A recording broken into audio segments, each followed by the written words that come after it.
Hai teman-teman, aku Nabila, NIM I141900056. Kali ini aku bakalan memberikan edukasi kepada orang-orang terdekatku mengenai 10 pedoman gizi seimbang dan label makanan. Yuk dilihat.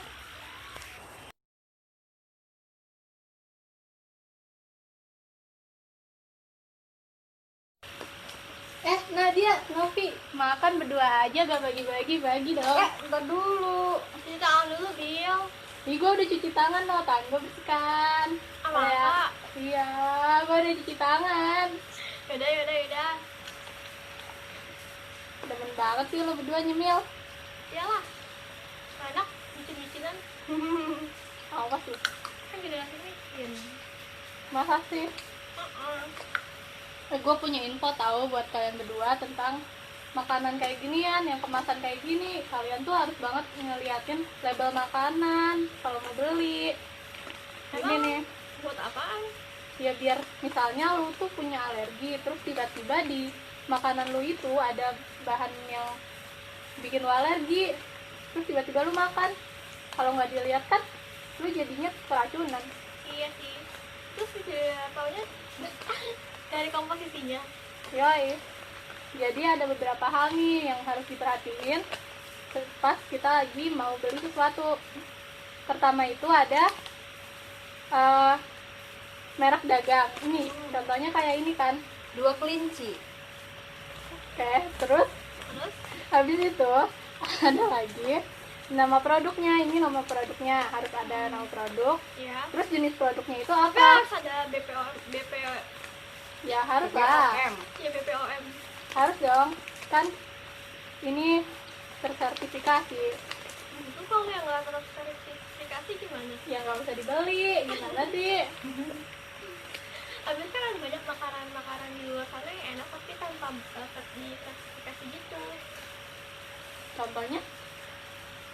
Kayak makaroni atau kayak basreng yang dijual di warung-warung gitu. Tapi itu kan secara langsung dibuat di sono kan, di sono. Iya sih. Nah iya, gak apa-apa kalau itu mah.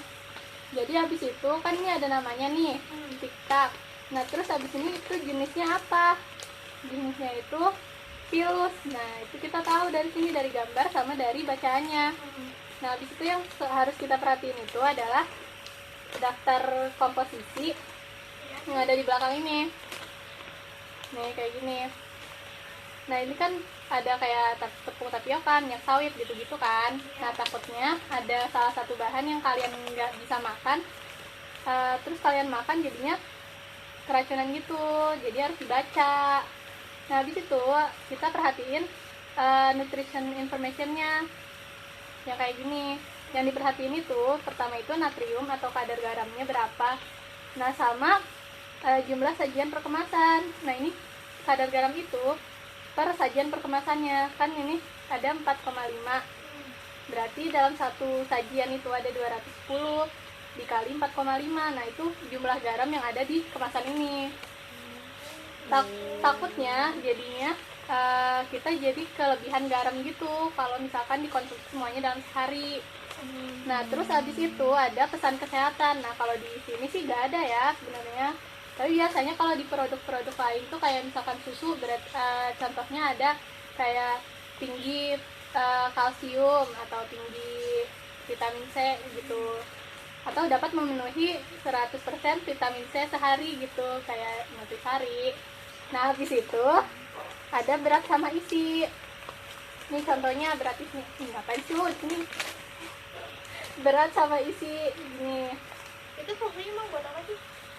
Ini fungsinya buat kita tahu kalau isinya itu isi dari si pilusnya itu ada berapa gram gitu per kemasan. Nah habis itu kita yang tadi itu kata Nadia itu yang BPOM, nomor BPOM ini harus dilihat. Kalau misalkan nggak ada, wah bahaya tuh, jangan belum terdaftar ke BPOM. Nah kadang-kadang nomor BPOM kalau sekarang itu lebih banyak pakai barcode gitu. Jadi harus di scan terus kita lihat gitu kan. Nah habis itu ada keterangan halal. Kan kita sebagai orang Islam nih, jadi harus banget nih merhatiin keterangan halal, jangan sampai makanan yang kita makan itu makanan haram. Nah ini contohnya. Nah habis itu apalagi ya, sama alamat yang produksi. Ini biasanya kecil banget nih, di ujung-ujung gitu biasanya. Nah ini ada, kalau di sini diproduksi oleh PT Dua Kelinci Food Industry Pati Indonesia gitu kan. Terus hal penting banget nih yang namanya tanggal kadaluarsa sama produksi. Ini contohnya kan April 2021, masih lama ya. April 2021 itu masih lama. Terus habis itu sama izin edar. Kalau izin edar itu yang bisa juga dari BPOM RI gitu sih. Gitu aja. Oke. Udah. Ini makannya buat gue ya. Enak aja. Bawa pulang deh, gue lagi diet. Oh lagi diet. Emang berat badannya berapa? Jangan banget. Oke. Dadah.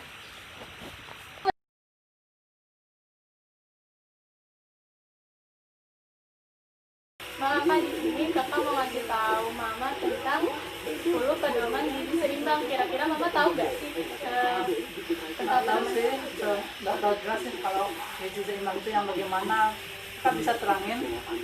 Bisa. Jadi kakak di sini mau nerangin ada 10 pedoman gizi seimbang.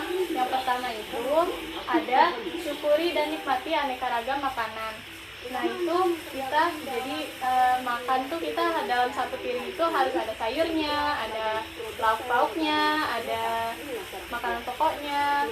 Terus bagaimana sih cara mensyukurinya? Kita itu bisa dengan berdoa sebelum makan, terus sesudah makan, juga tidak tergesa-gesa dalam makan dan menghabiskan makanannya sampai habis gitu. Nah terus yang kedua itu ada banyak makan buah dan sayur. Nah di buah dan sayur itu terdapat ada kandungan banyak kandungan vitamin sama mineral yang dibutuhkan oleh tubuh. Jadi otomatis kalau kita makan banyak buah dan sayur, tubuh kita mendapat asupan vitamin yang dibutuhkan gitu. Nah di dalam buah dan sayur, karena buah dan sayur itu kan banyak warnanya ya, warnanya menarik. Nah itu menandakan kalau mereka itu punya banyak antioksidan. Nah antioksidan itu buat menangkal kita dari senyawa-senyawa berbahaya yang dari luar. Terus yang ketiga itu ada biasakan mengkonsumsi lauk pauk yang mengandung protein tinggi. Kan lauk pauk tuh banyak ya, kayak kalau yang proteinnya tinggi itu kalau dari hewani itu ada ayam, daging sapi, terus telur, ikan. Tapi kelemahannya kalau yang hewani itu banyak kolesterol sama lemaknya. Nah sedangkan untuk yang protein nabati itu ada di polong-polongan, misalnya di kacang-kacangan. Nah itu olahannya misalnya ada tahu, tempe gitu, itu baik buat dikonsumsi sehari-hari. Nah terus yang keempat itu ada biasakan mengkonsumsi aneka ragam makanan pokok. Jadi kita tuh nggak harus selalu makan nasi aja atau makan jagung aja, bisa juga diselingin kayak pakai singkong, ubi, jagung gitu. Nah terus yang kelima ada batasi konsumsi panganan asin, manis, dan berlemak. Jadi kalau misalkan kita berlebihan dalam mengonsumsi makanan asin itu bisa menyebabkan karena kandungan NaCl dalam garam itu bisa menyebabkan tekanan darah tinggi.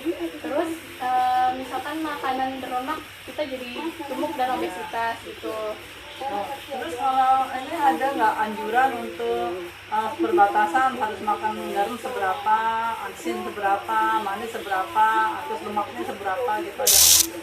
Ada. Nah ini ada anjuran konsumsi gula, garam, dan lemak per harinya.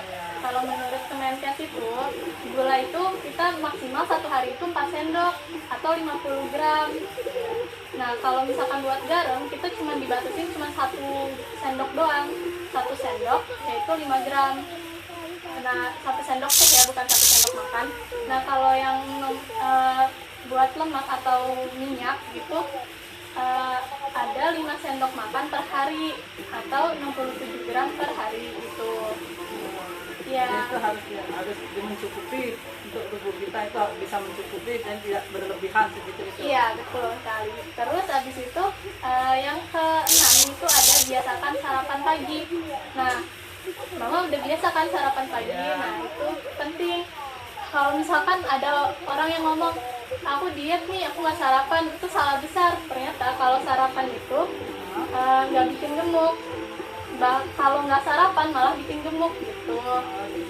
Nah, sarapan juga bisa bikin kita optimal dalam menjalani hari-hari kita gitu. Nah, terus yang ketujuh itu ada biasakan minum air putih yang cukup dan aman. Nah, dalam sehari itu kita harus mengkonsumsi minimal 2 liter air putih. Kalau misalkan kita melakukan hal-hal berat, itu bisa juga kecukupan air buat kita itu bertambah jadi 2 liter lebih.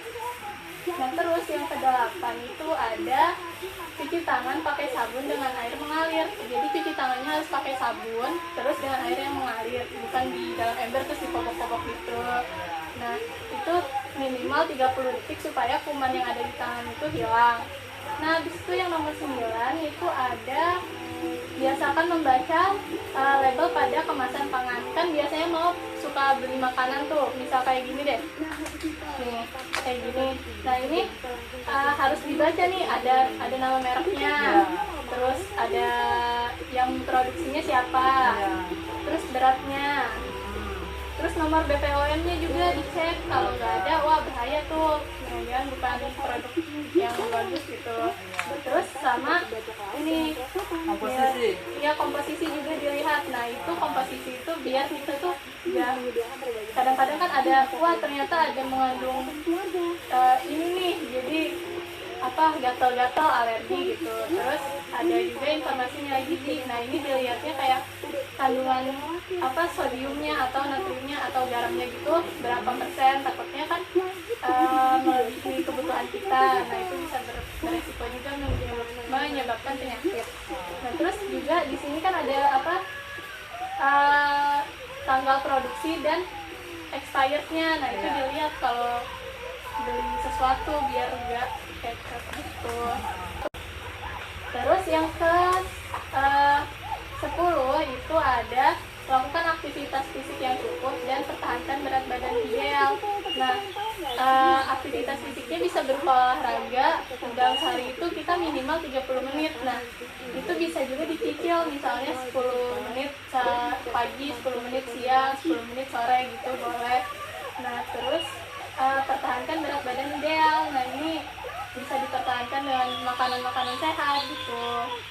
Kalau berat badan ideal, misalnya berat badan sama gizinya seimbang gitu. Terus gimana itu kita bisa mengetahui bahwa itu udah ideal segitu? Itu bisa diketahui dengan cara menghitung dengan indeks massa tubuh. Misalnya nih Mama, cara menghitungnya itu indeks massa tubuh itu caranya dengan berat badan dibagi tinggi badan dalam meter dikuadratin. Coba dari hitung Ibu Mama, berat badannya Mama berapa? 60. Terus tinggi badannya 160. berarti 1,6 Ya. 42. Coba dihitung.